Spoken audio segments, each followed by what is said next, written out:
কৃষ্ণ ভদ্র। আকাশ বাণী আমাকে বাদ দিয়েছে বলে কি আমি আকাশ বাদ দেওয়ার চেষ্টা করব? আহ, মহালয়ার সকাল, বীরেনবাবুর কণ্ঠ, আগমনীর গন্ধে মাঝ গগনে ঘুড়ির ন্যায় কাশফুলের মেতে ওঠা, সাজো সাজো রবে জেগে ওঠা বাঙালির হৃৎকণ্ঠ, মা দুর্গার অধিষ্ঠানে ওই 5-6টা দিনের আবেগের শেষ নির্যাসটুকু পান করা। তারপর আসে অশ্রুবিন্দুর চোখের কোণায় ভিড় করার দিন। হাসি খুশি মনে মাকে বিদায় জানিয়ে তোলা হয় সজোরে রব। আসছে বছর আবার হবে, আবারও বছর ধরে চেপে রাখা নস্টালজিয়ায় অপেক্ষার বিন্দনা। এই হ্যাঁ, নস্টালজিয়া বলতে মনে পড়লো, বাঙালির এই অদ্ভুত বৈশিষ্ট্যের দ্বারা অসম্ভবকে যেমন সম্ভব করা যায়, তেমনি কখনো কখনো এই বৈশিষ্ট্যের প্রভাব খুব ক্ষতিকারক। কারণ এই বৈশিষ্ট্য অতি সাধারণকে অসাধারণ বানানোর ক্ষমতা রাখে। পরিবর্তন না হওয়া বাঙালির এই আবহে সুর মিলিয়ে পেলাম সৌমিক সেন পরিচালিত 2019-এর বাংলা ছায়াছবি মহালয়া, যার চরিত্র সম্পূর্ণ কাল্পনিক এবং এটি আজকে আমাদের আলোচ্য বিষয়। সূচনা লগ্নে দেখতে পাওয়া যায় 1975 সালের 26শে জুনের কথা, যেদিন ছিল দেশের ইতিহাসে সবথেকে চরমতম খারাপ দিন। দেশের পরিস্থিতি সংকটে যাওয়ার পাশাপাশি এ সময় দেওয়া হয়েছিল বাঙালির আবেগে হাত। যে কাহিনীর মধ্যমণি হলেন বীরেন্দ্র কৃষ্ণ ভদ্র। উদ্দিষ্ট চরিত্রে অভিনয় করেছেন সুভাষিস মুখার্জি। ধার্মিক হলেও সেই 1958 সাল থেকে সকলের উদ্দীপনার জোয়ারে মিশে রয়েছে তার কণ্ঠ। মহালয়ার দিন আকাশবাণী চ্যানেলে বীরেনবাবুর কণ্ঠে, পঙ্কজবাবুর সুরে যেন জেগে ওঠে বাংলার প্রকৃতি। প্রতি বছর সেই একই রেকর্ড বাজলেও নস্টালজিয়ার দমকা স্রোতে বাঙালি প্রতি বছর পায় সেই একই তুমুল উত্তেজনা।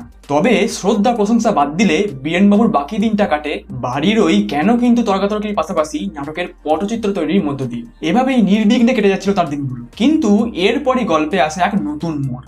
দিল্লির গদিতে থাকা বিউরোক্র্যাটদের তরফ থেকে আকাশবাণীর কাছে আসে এক আদেশ। সেটাই বলা হয় মহালয়ার দিন সকালে এই অনুষ্ঠানটির ফ্রেশ অ্যাপ্রোচ সহযোগে নতুনভাবে শুরু করা, অর্থাৎ আনতে হবে সেটাই নতুন ভয়েস, যার দায়িত্ব এসে বর্তায় অফিসার শশী সিনহা এবং তার সহকারী মিস্টার ব্যানার্জির উপর। উদ্দিষ্ট দুই চরিত্রে অভিনয় করেছেন প্রসেনজিৎ চট্টোপাধ্যায় এবং কাঞ্চন মল্লিক। ঠিক হয় বেতারের এই অনুষ্ঠান সামলানোর দায়িত্বভার দেওয়া হবে মহানায়ক উত্তম কুমারের উপর, যিনি কেবল বাঙালির চেনা মুখই নন, he is everyone's love for tradition and heritage. উত্তমবাবু নিজেও বুঝতে পারেন তিনি ঠিক কি করতে চলেছেন। তিনি বাঙালির ভালোবাসা হলেও সেখানে সাফল্যের গন্ধ পাওয়া প্রায় অসম্ভব। ইতিমধ্যে খবর পৌঁছয় বীরেনবাবুর কাছে, কিন্তু তিনি নির্বিকার, বরং সাধুবাদ জানান বাঙালির এই নতুনত্বের অধ্যায় প্রস্তুতিতে। আশীর্বাদ করেন তার বাড়িতে আসা উত্তমবাবুকে, কিন্তু তবুও যেন আর দুঃখ চেপে রাখতে পারলেন না। রবি ঠাকুর চাইলেও এই নব বাঙালি যে তাকে আর চায় না প্রকাশ করলেন। এদিকে এই মর্মান্তিক খবর পেয়ে রীতিমতো ভেঙে পড়েছেন সুরকার পঙ্কজ মল্লিক, যার নীতি, ভালো সুর বানানোর ক্ষুধা সব চাপা পড়ে গেছে।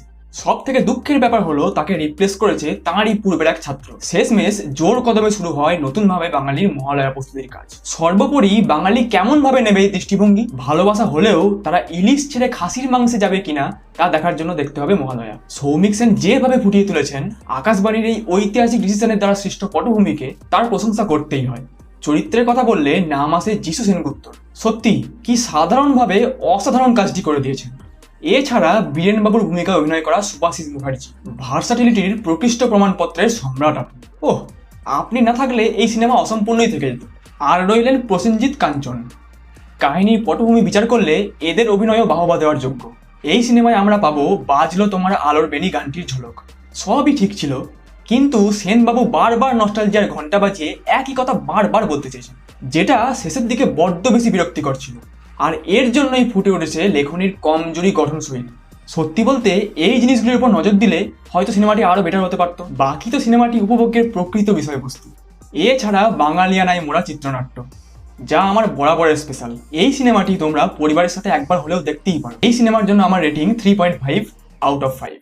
আজ তাহলে এখানেই রাখি। এরকমই সিনেমা বা ওয়েব সিরিজের সাজেশন ও সঠিক রিভিউ লাভের জন্য সাবস্ক্রাইব করো সিনেমা গাইডকে। আবারও ফিরছি খুব শীঘ্রই নতুন কিছু টপিক সহযোগে। ততক্ষণ সুস্থ থাকো, ভালো থাকো। See you guys.